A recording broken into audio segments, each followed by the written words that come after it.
Welcome to another SourceFuse Talking Out Cloud, our Friday Leadership Chat series. My name is Liz Grint, Marketing Manager at SourceFuse. And for those unfamiliar with SourceFuse, we provide digital transformation solutions and services, transforming the way today's most successful companies modernize and migrate to the cloud. Today, we're focusing on the subject of data security in the cloud. As well as being ISO certified and HIPAA compliant, SourceFuse is also a proud partner with Trend Micro, a global cybersecurity leader. And so with that in mind, today I'm delighted to be joined by Louise McEvoy, Vice President of the US channel at Trend Micro. Welcome, Louise. Hi, Liz. It's really nice to see you. I really appreciate the partnership with SourceFuse, and thank you for the invitation to speak today. Lovely to have you. Now, Louise, I know you have many strings to your bow, but perhaps I could just start by asking you to tell us a little bit about your background and experience in the world of cybersecurity. Thank you, Liz. So Louise McAvoy, as you mentioned, VP of the US channel business at Trend Micro. So Trend Micro is all channel, it's channel first. So I'm responsible for a very large business unit, and our cloud forward is partners like you, like SourceFuse. So I've been working in the channel for the majority of my career, and for the majority of my career specifically in security. So I've got a deep security and channel background, and I've been doing this for about 25 years now, and with 7 years at Trend Micro. Great company. I really enjoy everything that they're doing here with cybersecurity and all the progress that they've made. And there's no better time now than to be here in the channel.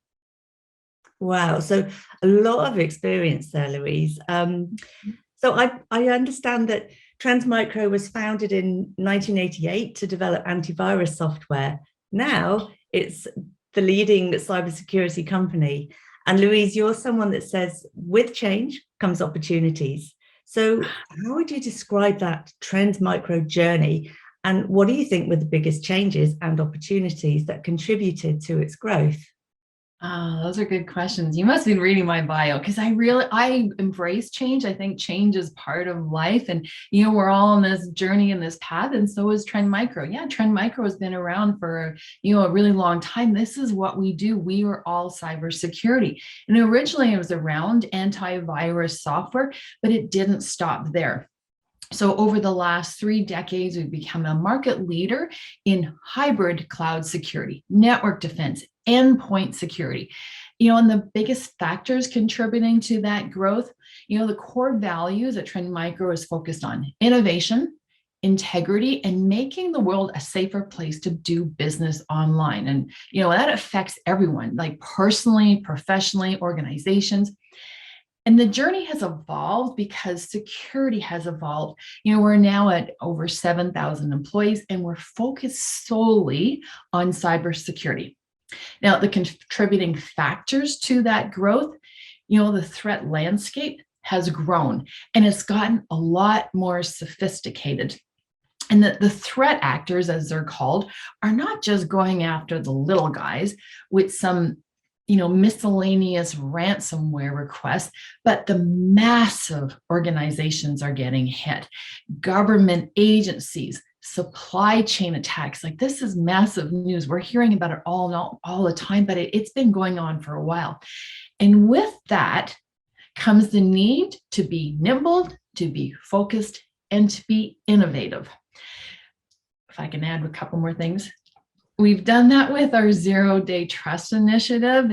We have thousands of developers and threat researchers who are only dedicated to what's taking place online and what those underground activities are. So we're part of consortiums to come together with other organizations, including our competitors, because they're trying to go after the bad guys as well. So it's a friendly competition. We're trying to get rid of that bad stuff. And we're with these organizations to exchange information for the greater good. And this includes working with, as I mentioned, our competitors, because we're all trying to get or keep those bad threat actors out. I love that phrase you just used as well, like making the world a safer place. which is so important. And it's something that SourceFuse takes very seriously. Data security is one of our top priorities as well. But what would you say have been the biggest security concerns that customers on the cloud need to be aware of? And how does Trend Micro address that? Really, really good question, Liz. So the highest ranking threats that we're seeing right now is around misconfigurations. That's what's taking place when a cloud-related system, tool, or asset is not configured properly, and it puts that system at risk, and it exposes it for a potential attack or loss of data.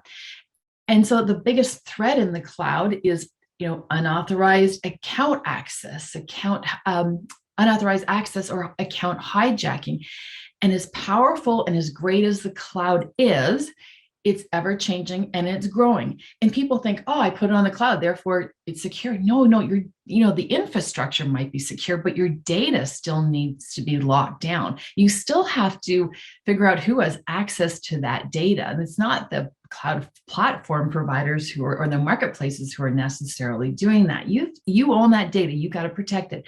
So from a security standpoint, at an end customer, this creates a lot of challenges and loopholes with this misconfiguration, the account hijacking.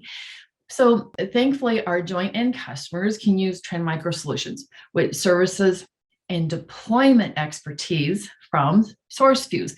And I'm not just plugging us. This is like, end customers really need to find out what security solution do they need to use, what's in their best interest, and find a security solutions provider that can make sure that there are no misconfigurations, that the right people are accessing. And sometimes these large organizations don't have that security expertise. So it's up to partnerships like SourceFuse to make sure that our end customers are properly configured, that we're keeping those bad threat actors out. There's a lot that's going on behind the scenes, and there's lots of solutions. We have, our Cloud One solution, which SourceFuse is very familiar with, 7 different security solutions within it, whether it be around assessments, like where are your vulnerabilities, around workload security, file storage security, network, container, open source. There truly is a platform for all of those different types of applications, tools, and systems and data that's in the cloud. Wow. I'm blown away really by the enormity of the problem, but also how many solutions we have to help with all of those. So have you experienced any roadblocks or challenges with customers looking to increase their security? No, I say that almost laughingly, no, because people realize this isn't nice to have. If you don't secure your data, you are at massive, massive risk to exposure. So for the most part, customers, they know they need security. They're just not sure how to configure their systems, how to layer their security. And also, a lot of the security threats happen from the inside.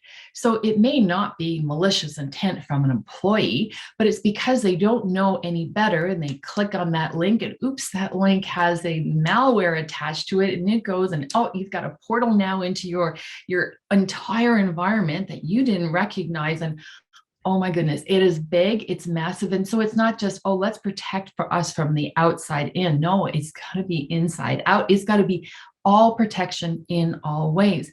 And that's where this, the zero-day trust initiative comes in. Trust no one, not even your own employees, and not because they're not trustworthy. It's because they may not realize that what they're doing is going to create security havoc. So we just have to, we just need to lock down those systems so that it, even for people who just doing their day job and might get a little, might be a little careless, things need to be locked down. I hike with a friend who is part of it's a small company, small candle and soap manufacturing. Someone clicked on a link And oops, they got a ransomware for $8,000. Well, $8,000 may not be a lot of money, but to a very, very small SMB company, it's a lot of money. Well, it's not just that, oh, okay, I'll just pay this $8,000. It means the data is encrypted. And it doesn't necessarily mean that, okay, when you get it, the encryption key, that they're just going to put it nicely back, all that data back in all of your files. That's not what happens. It's just like, here, there's your data back. And now you got to figure out, well, who do I pay and how do I pay them? What vendors do I work with? And who am I? Like, it's not like they put it back in all those nice files that are already contained in. No, it's just, there you go. Here's your data. Oh, and maybe some data is missing, or maybe we compromised something. Okay, it's like, wait a second. It was an innocent mistake by an employee that caused massive havoc from this little SMB company. And yeah, $8,000 may or may not be a lot of money, but it's the aftermath that causes a lot of challenges. So easier just to lock down your system, just protect, and then then you've got some peace of mind. And I have all kinds of examples like that. That's just a small one. I happened to be hiking with a friend who said, yeah, we got hacked. I'm like, oh yeah, that's easy to do. Oh gosh, it's those momentary lapses in concentration as well. I've been guilty of that on my personal emails. It's just a momentary lapse of concentration. So it's trying to negate all of that, isn't it? Trying to sort of like protect against it.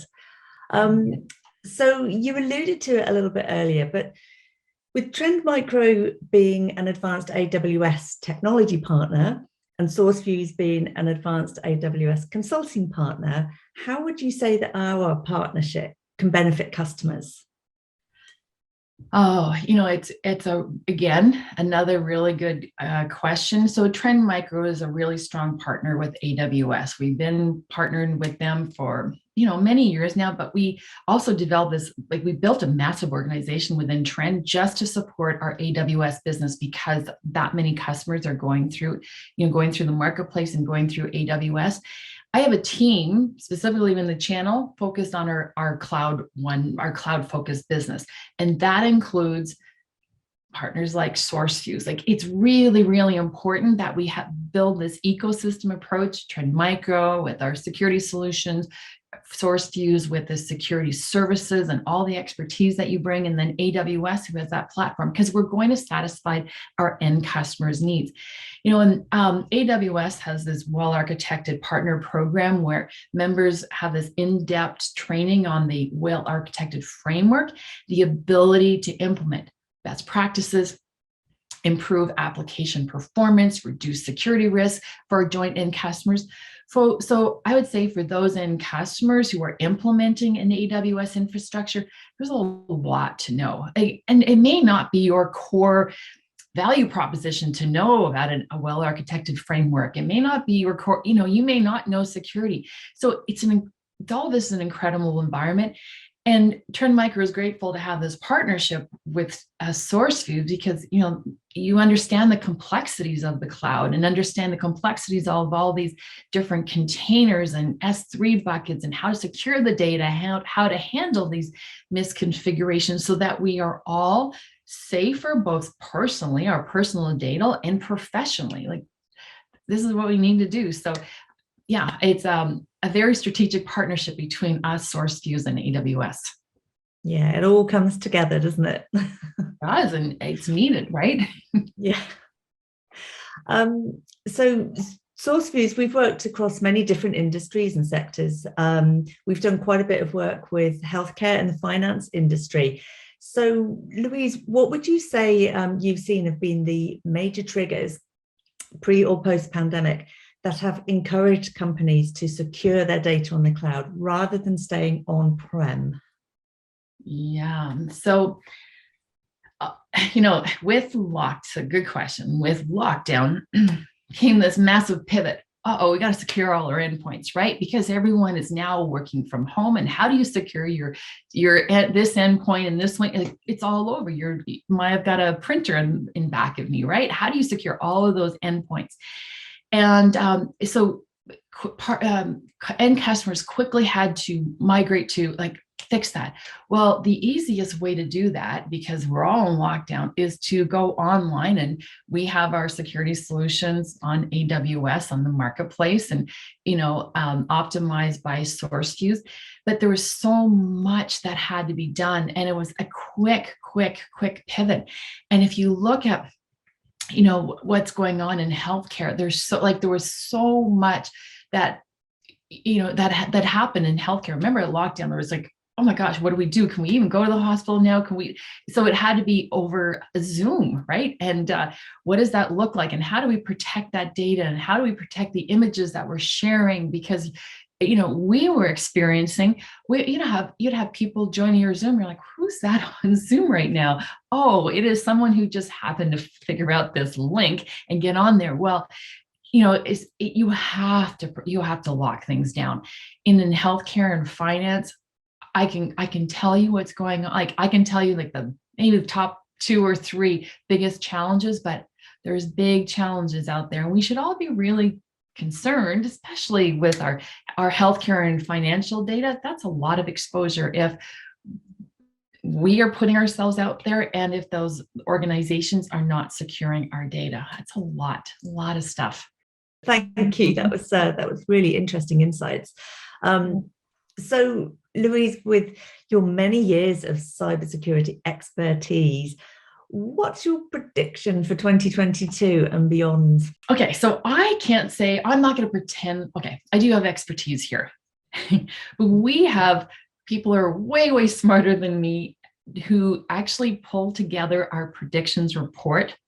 So, I was looking, we pull this together every year, and I was looking through this, and I'm going to pull out one thing that we've heard about in the news, constant, and that is supply chains, right? We're all being affected by supply chains. And you think, oh, it's because I can't get, my laptop fast enough because that little bolt it can't be whatever. It's stuck in some supply chain quagmire.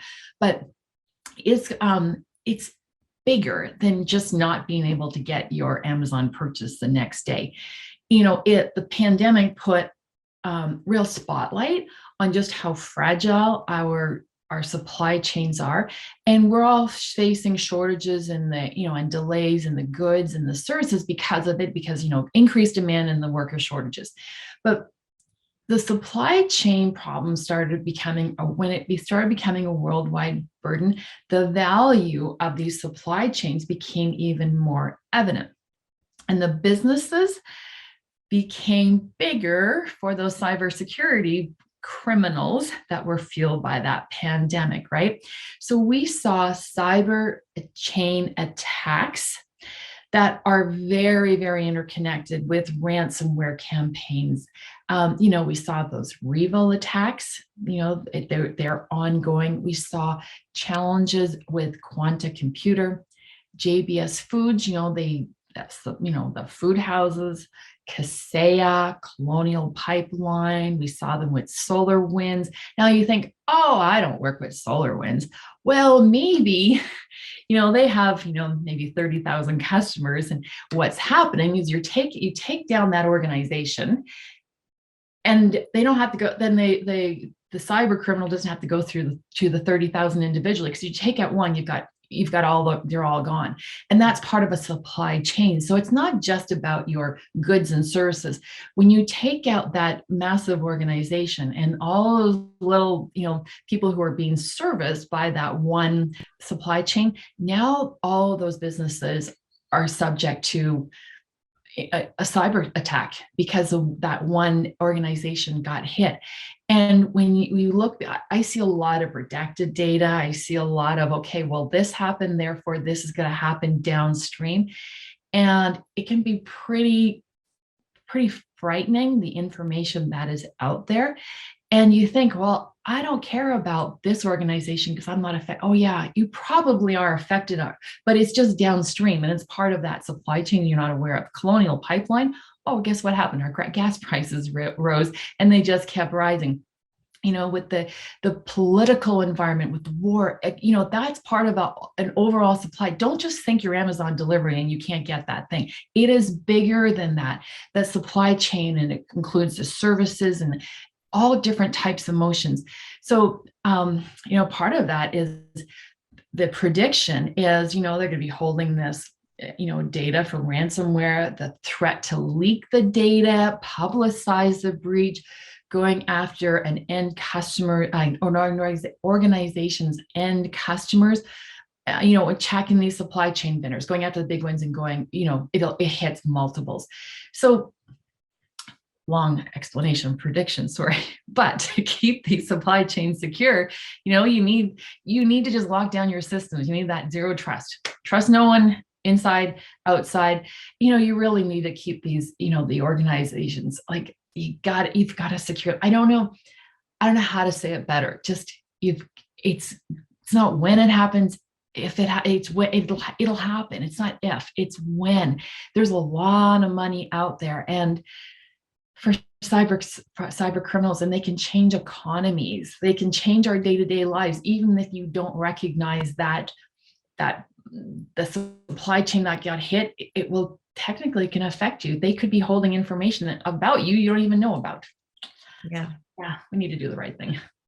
I mean, I don't know if I stressed that enough. I feel really, really passionate about this. You did, and I really get that passion coming through as well, because like you say, the money is vast, the data is vast, and the technology is becoming so sophisticated to try and keep ahead of the cyber criminals. So it's like a race, isn't it, all the time, to sort of stay ahead of things like the hacking or corruption. So lastly, Louise, I wanted to just finish on a slightly more personal note, because I heard that in 2018, you fulfilled a personal life goal and scaled the heights of Mount Everest, which is a massive achievement. So how do you bring that determination and drive into the work environment? Thank you, because it's my baby. I love Mount Everest. I was very I felt very fortunate to be able to summit on my first try. So thankfully, because it's a lot of effort. But, I learned I talk about this a lot. I learned a lot of life lessons from the mountains. I've climbed all over the world. Everest taught me a lot. It taught me that you can do hard things. And if you set your mind to it, if you set goals, and we are all capable of really, really tough things. I learned that I had to change my mindset. It wasn't like, oh, I'm having a hard day, I can't do this. Like, no, suck it up. I can do this. I really can. And it was a lot of fun. And,